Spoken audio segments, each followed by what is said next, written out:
Join me today as I continue working on my spring tablescape. Hey everyone, Joe here. Thanks for stopping by today and welcome back to the channel. And if you caught my last video, I created this centerpiece for the dining room table right here using pale whites and blush and some branches from the yard which have buds on them to bring in that springy kind of a feeling. Now I'm not going full-fledged eggs and bunnies on this table, but I'm going to create something for spring that I might, continue through past Easter into the rest of the spring with some minor removals. I don't know, but we'll see how it goes. So if you caught me last time, what I did was I worked on this piece right here, this centerpiece, and I showed you how I did that and the thought process behind it. Now I also used this runner that you see right in front of me, and it was a leftover piece of material, and I just needed something that I thought might work for the moment, and I wasn't planning on really keeping it there, but I wanted to share it with you when I change it. I got a lot of good comments on the centerpiece as well as that runner, but there were a couple of people out there that suggested I change it, and you are absolutely right. I mean, I think if you know me, you know me. They felt that the runner was too busy and competed with the floral arrangement, and we don't want that because the focal point, you need one focal point really. The focal point of the table is the centerpiece, as well as that little bit of brown in there gave more of an autumn kind of a vibe than I would like. Now, some people suggested that I use a pink runner, and to be honest with you, I'm not really hot on pink. And the reason for that being is I always feel like it looks dirty to me. It's weird. I don't know why. It does. Obviously, it's not, but I'm not a fan of the color. I did use it with the florals because it just gives a really soft kind of a feel that I was, looking for in my arrangement. But to go full-fledged like pink runner, no. But am I going to use pink accessories? Probably, just to coordinate with this. So I'm in a conundrum, is that how you say that word? Where I really don't want to use pink, but it's going to work out best. And I'm also going to be using some green in the room as well, because we have a lot of green going on in here. All right, so let me stop talking and get moving along here.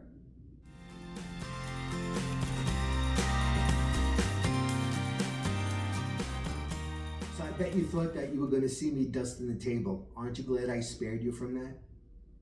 All right, so obviously my first thought was, okay, I have to go out. I'm probably going to go to TJ Maxx or Marshall's or Burlington or one of those places, and I'm going to buy a new runner here. And then I thought to myself, nah, you know what? Let me see what I have first, and maybe I can, do something. And again, if it doesn't look right, guess what? So I went looking around and I have this neutral. And the reason I'm going neutral is because I want what I put on top of it to shine. And I don't want the runner to necessarily shine. So this is the first thing I'm going to put down. Okay, so next I decided to use a mirror on top of that runner. Now I know some of you are saying no. And I'm thinking that myself, but I'm going to give it a try because it might be a great reflective property, enhancing my arrangement and what I'm putting on the table. If I don't try, I'll never know, right? So I might as well do it. Now, this mirror that I'm using is actually from Walmart, and it's the one that you can hang on the back of your door, if you need a full-length mirror or something like that for a very affordable price. I don't know what they are now because nothing's affordable anymore. But when I got this, it was probably like $12, and it was a few years ago. So I'm sure it's like $22 now. But in fact, I have 3 of them. But let's try it. Let's see how that looks, right?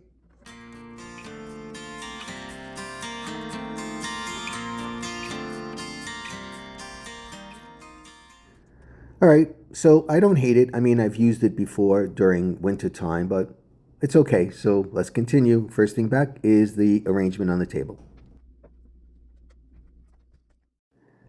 So at this point, I'm looking at it and I'm really not happy with the way the runner looks sticking out of each side of the mirror. So I'm thinking that's going to go. You know what? I removed the runner underneath. I didn't like it. It was distracting, but you knew I would, right? So that's okay, gone. So I think what I'm going to do is these are Marianne's mother's, and it's that milk glass. And take a look at it. It has the pink little flowers on them. So I think this might be nice on the table to complement the arrangement, as well as I have these two candlesticks, the same thing, the milk glass with the pink flowers. So I'm going to try this piece here, but I think it might need to sit on a riser. So let me see. Take a look at this cute little box that I have right here. I think it might look good underneath that piece. Let me see. Okay, so I'm going to leave it for now. I don't know if it's going to stay, but for now. Next, I want to put in the two candlesticks. I think that one needs a riser. Let me see. I think I have that box smaller. Okay. I did have it. And we'll leave it like that for right now. Let's see. I just switched this. You like that better? I think I like that better. I think that looks better from here. I have this platter here, which it has the greens in it on this side, and it has the pinks on this side. I think I'm going to put that on the other side and see how that fits and looks there. I put that here, and I put the pink side closer to the pink flowers, and then the blue side over there, green actually. And next, I have this antique little tea set right here, and somebody gave us this, and I'm at a loss right now who gave it to us. It's very old. It's very, very old, and it has the flower on it, the pink flower, and the gold handles and the gold trim that is also present in the room. And then there's the little milk pitcher right there, and then the little sugar container, I can't think of the word, right there, and then two little teacups. And I think I'm going to arrange that on that tray that I just put on the table. All right, so since I was last here, which for you was 1 second, but for me was a while, I was away, I came back. I mean, I left the house, came back in, and I looked at it, and I really didn't like what I had. And the whole process now became a deletion process. So what happened is, I was looking at it, and it was kind of unbalanced with the milk glass on the left side and then the tea set on the right side, because what was happening is it was causing the eye to stop and look and stop and look and stop and look rather than see one cohesive piece across the whole thing. So what I decided was I needed some negative space, which means, nothing there. So I removed that milk glass set that was on the left-hand side over here, and I added in flowers. Originally I had like 6 of them, and then I went down to 3 of them, and it's supposed to look like, when you're making a flower arrangement and there's flowers left over and they're just laying next to whatever, the vessel that you have, and that's the vibe I was going for. And then on the right side, what I did was I added in a napkin to pull the pink, more of the pink down onto the table. Even though we discussed that I'm not crazy about pink, I felt like it needed it. So that's what I put on the right side. Now, I kept moving stuff around. Originally, I had the flowers right in front of the jug, and then I had the pink part in front of the jug, and then the pink part behind the jug, and then I had them really close to the jug, and I pushed them a little bit away from the jug. And here I'm showing you that I pulled the tray in towards the in towards the jug so that it makes one picture. And once again, I left it alone and I walked away, and I thought, well, maybe this is what it is. And actually what I did was I took the picture and I put it into ChatGPT, and it gave me a 9.5 out of a possible 10, based on the pieces that I had and how I arranged them. But even though it got a 9.5 out of 10, it doesn't mean that I liked it. So just because that, because the way that it's set up, the way that it thinks, thinks that this is the proper placement for all of these pieces, I just wasn't happy with it. So I think I got another idea that I'm going to incorporate and see how that looks better. I'm looking for a cohesive picture when you look at it, that it registers immediately in the brain. All right, so I'll insert the change on the table after the next segment, which is I'm talking about chairs. So wait for it, it'll come. So talking about breathing, I mean breathing room or negative space. I think what I'm going to do is I'm going to remove 2 of the 8 chairs from the dining room table and put them over there. It'll give me an opportunity to put pillows on those chairs, because this room has a lot of, everything is very hard surface. It's very hard. The table, the chairs, the hutch, everything is just a hard surface. So I think I'm going to put a chair on each side of the china hutch over there.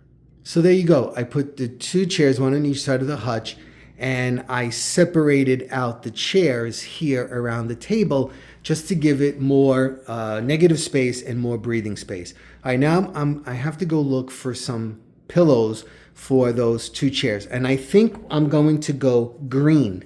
I think I'm going to try green because remember, the rug is green and we have the green going on over there. And I'm infusing green in almost every room, and I want it to carry over into this room as well. I'm going to use this pillow. I have this pillow cover on here. And in fact, I have a couple of these in the library media room as well, because we had a bunch of these covers, and I like the green color. And I know it's not practical, but it's for, the introduction to spring and Easter. So I'm going to pair that with this little pillow right here, which is, what is that called? Lace, right? And it has the rope on it with the with the flowers that match that. So I think that might look appropriate for now. I won't keep it there, but just for, now, especially for the video. Just like that. Now let's go to the other one. So I have the same green pillow for this side, but I don't have the same little, other pillow. But I have this one that my mother mended. So it has sentimental value to me. And actually, she used to do this work with the machine. She was an embroidery mender. And this was a piece that she did. She saw it and she liked it. It was by Gloria Vanderbilt. You can see she even embroidered Gloria's name on the bottom of the picture to give credit where it was due. Unfortunately, she had these little pink tassels on it, and unfortunately, for some reason, I lost 2 of them. But I'm not cutting those other 2 off because you know why. I don't have to tell you why. So anyway, this is what I put on this side of the chair. Okay, so let's go back to that table and finish that out. All right. So to get my vision done here, what I'm going to do is I'm going to move the jug over. See, here's the center of the table right here, right?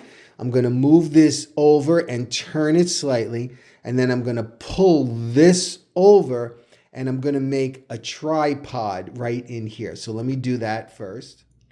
So you see, here's the center, right? So I moved it over and I moved it back, and then I pulled this in. Now I need something right here to make it the trio. So this is one option for right here, but I don't think I like it. I think it's a little bit too high and a little bit too soup bowl looking. My next option is this Lenox bowl right here. That's better. I like that lacy effect on there. But I'm going to try one more. And this is my third choice, and I think I like this one because the gold edging matches the gold on the tea set right there, and it has a lower profile. This is Lenox as well. So I think I like that there. And for a nod to Easter, I put these 3 decoupage eggs in here. All right, so now here we have the center, and it kind of condenses that look right into, one piece. But this room is very symmetrical, and this centerpiece is asymmetrical. So to include that symmetry in here, what I'm going to do is I'm going to put those two white milk glass candlesticks, one on each side, to bring in that little bit of symmetry. And I think by putting the two candlesticks at each end, it just ties it together in my eye. Everybody's different. So, and once again, you have to do what pleases you. And I think this is what pleases me. So that's that. And before I show you the rest of the room, I just put this. This is the FAO Schwartz piece that I found. I luckily found it in TJ Maxx. I looked it up online.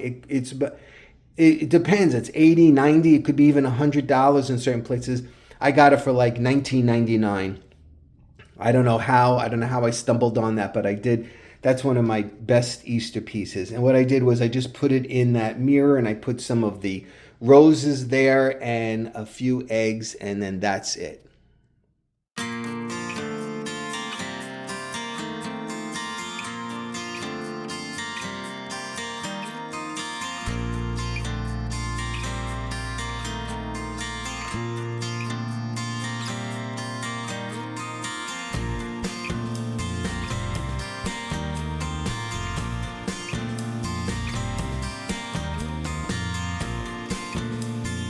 Well, when I do less, it's harder for me. But anyway, I hope you enjoyed it. Thanks so much for stopping by. And drop me a comment, and I'll be seeing you soon. Bye-bye.